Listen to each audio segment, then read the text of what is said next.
There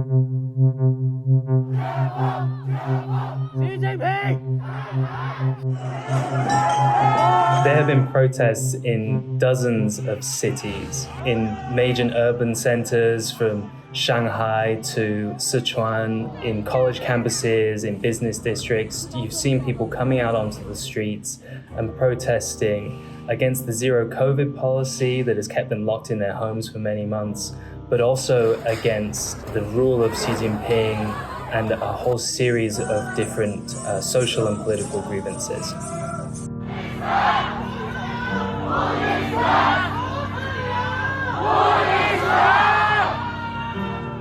The original trigger for the protests was a fire that killed 10 people in an apartment complex in the northwestern city of Urumqi. This is in a very tightly controlled area of the country. But the real thing that concerned people was that it seemed like zero COVID and the restrictions on movement had delayed the emergency response and potentially made it so that people in their apartments were unable to leave in time. And so these 10 deaths kind of created this wave of concern about what had been months and months of very harsh lockdowns all across the country. China has always been very focused on trying to essentially eliminate the virus within its borders. More recently, that has become impossible because of more transmissible variants.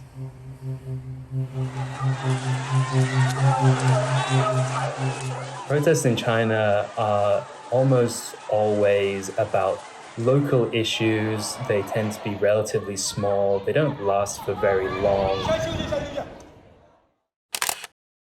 Ever since Tiananmen Square, the Chinese government has developed this playbook for dealing with what it calls mass incidents. And this normally means that the initial protests are dispersed through a mixture of threats and also trying to appease protesters.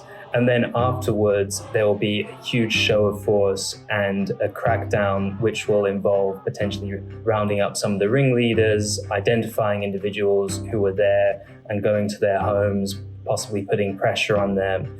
And so the attempt will be to try and make it so that the protests cannot reoccur. And we're already starting to see that playing out over the last few days with certain locations in cities like Shanghai, seeing huge numbers of police and big blue barricades to try and prevent people from coming out onto the streets. Online, the discussion will be severely limited. So we've seen terms like white paper become censored because many of the protests were holding up blank sheets of A4 paper to protest against censorship. So there's really a huge apparatus that kind of comes into play to try and make it so that as few people as possible are aware of what has been happening or are able to mobilize. Xi Jinping is the most powerful leader in China in decades, so it's very unlikely that this would significantly undermine his ability to keep control of the party. But what it does do is create an embarrassing setback for what has been one of his signature policies and leave him in this predicament where he has said that this is the best approach for China. At this moment in time, the policy isn't working, and at the same time, it's hugely unpopular and is sparking this broader social discontent. So he's really backed himself into a corner.